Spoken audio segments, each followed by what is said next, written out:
வணக்கம். இன்றைக்கி நாங்கள் சுவையான கேரட் சாதம் எப்படி செய்வதுன்னு பார்ப்போம். தேவையான பொருட்கள்: வெங்காயம், பச்சை மிளகாயை நான் சின்ன கட் பண்ணி வச்சுருக்கிறேன். முந்திரிய வத்தல், கேரட் துருவி வச்சுருக்கிறேன்,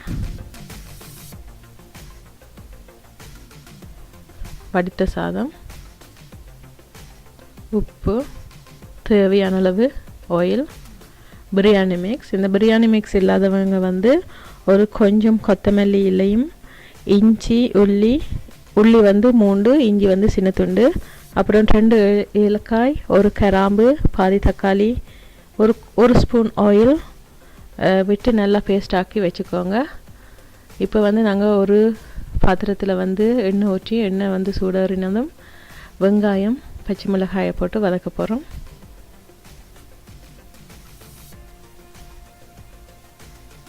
கொஞ்சம் உப்பு சேர்த்துக்கோங்க.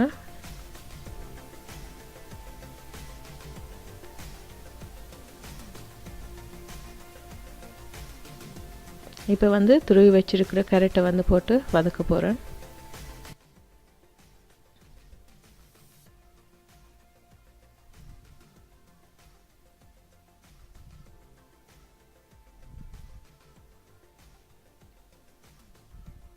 இப்போ ஓரளவு வெந்து வந்துடுச்சு.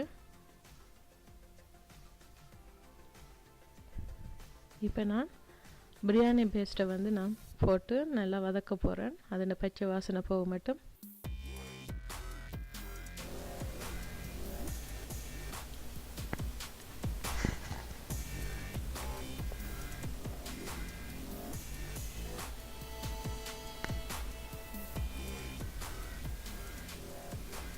இப்போ நான் கொஞ்சம் மாயிரம் சேர்த்துக்க போகிறேன். இது ஒரு நல்ல ஒரு ஃப்ளேவர் கிடைக்கும். நீங்கள் விரும்பினா பட்டர் சேர்த்துக்கோங்க, இல்லைன்னா நீங்கள் ஒன்றுமே சேர்த்துக்காம விடலாம். அப்படியே கொஞ்சம் நேரம் வதக்க போகிறோம். இதை நீங்கள் ஒரு 2 மினிட்ஸ் வதக்கிட்டு இப்போ நீங்கள் வச்சுருக்கிற முந்திரிய வத்தலை சேர்த்து இன்னும் ஒரு 2 மினிட்ஸ் வதக்குங்க.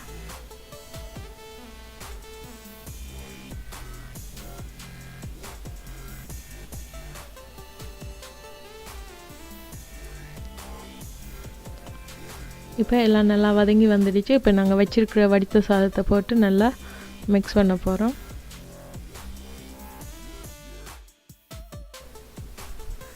நான் ஒரு கப் துருவிய கேரட்டுக்கு 3 கப் வடித்த சாதம் அந்த அளவின் படி தான் நான் எடுத்திருக்கிறேன்.